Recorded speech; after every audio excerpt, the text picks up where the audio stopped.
Hi guys, ಇವತ್ತು ಒಳ್ಳೆ ಪ್ರಾಡಕ್ಟ್ನ ನಿಮಗೆ ಶೇರ್ ಮಾಡ್ತಾ ಇದ್ದೀನಿ. So mark semi automatic washing machine ಅಂತೇಳಿ ತುಂಬ ಲೋ ಬಜೆಟ್ಟು. ಇದು ಕಾಸ್ಟ್ ಬಂದುಬಿಟ್ಟು 7,000 ರೂಪಾಯಿ. ಹಾಗೆ ಕೆಪಾಸಿಟಿ 7 kg ಇದೆ. ಕಾಸ್ಟ್ ನೋಡಿದ್ರೆ ಕಮ್ಮಿ ಇದೆ, ಕಾಂಪ್ರಮೈಸ್ ಆಗಬೇಕೇನೋ, ಕ್ವಾಲಿಟಿ ಅಷ್ಟೊಂದು ಚೆನ್ನಾಗಿರಲ್ಲ ಅಂತ ಅನ್ಕೋಬೋದು. ಬಟ್ ಕಾಂಪ್ರಮೈಸ್ ಆಗೋದೇ ಬೇಕಿಲ್ಲ, ಅಷ್ಟು ಸೂಪರ್ ಕ್ವಾಲಿಟಿ. ಸೊ ನೋಡ್ತಿದ್ರಲ್ವ ನೀವೇ ಎಷ್ಟು ಚೆನ್ನಾಗಿ ಕೊಳೆ ಬಿಡ್ತಿದೆ ಅಂತೇಳಿ. ಹಾಗೆ ಇದರಲ್ಲಿ ಡಸ್ಟ್ ಏನಿದ್ರೆ ಕಲೆಕ್ಟ್ ಮಾಡುತ್ತೆ, ಹಾಗೆ ಅದನ್ನು ನೀಟಾಗಿ ಕ್ಲೀನು ಮಾಡ್ಕೋಬೋದು, ಹಾಗೆ ಹಾಕ್ಬೋದು. ತುಂಬ ಜನ ನಮ್ಮ ಮನೆಯಲ್ಲಿ ವಾಟರ್ ಕನೆಕ್ಷನ್ ಎಲ್ಲ ಹೇಗೆ ಪರ್ಚೇಸ್ ಮಾಡೋದು ವಾಷಿಂಗ್ ಮಿಷಿನ್ ಅಂತೇಳಿ ಯೋಚನೆ ಮಾಡ್ತಿರ್ತಾರೆ. ಸೊ ಅಂಥವ್ರಿಗೆ ಇದು ಬೆಸ್ಟ್ ಆಪ್ಷನ್ ಅಂತ ಹೇಳ್ಬೋದು. ವಾಟರ್ ಕನೆಕ್ಷನ್ ಇಲ್ಲದಿದ್ದರೆ ಆರಾಮಾಗಿ ಯೂಸ್ ಮಾಡ್ಕೋಬೋದು.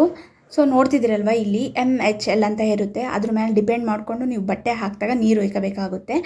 ಹಾಗೆ ಡ್ರೈ ಮಾಡುವಂಥ ಆಪ್ಷನ್ ಇದೆ, ಇದರಲ್ಲಿ ವಾಟರ್ ಹಾಕಿ ಡ್ರೈ ಮಾಡ್ಕೋಬೋದು. ಇಲ್ಲ ಅಂತಂದರೆ ನೀವು ಸಪ್ರೇಟಾಗಿ ಬಟ್ಟೆನ ಜಾಲಿಸ್ಕೋಬೋದು. ಇದ್ರೊಳಗೆ ಹಾಕಿ ಟೈಮರ್ ಸೆಟ್ ಮಾಡಿದ್ರೆ ಆಟೋಮೆಟಿಕ್ಕಾಗಿ ಆಫ್ ಆಗುತ್ತೆ. ಏನು ಗೊತ್ತಾ, ಇದು ನೀಟಾಗಿ ಟೈಟಾಗಿ ಅದ್ಮುದಿದ್ರೆ ಮೇಲ್ಗಡೆ ಬಟ್ಟೆ ಬರೋ ಚಾನ್ಸಸ್ ಇರುತ್ತೆ.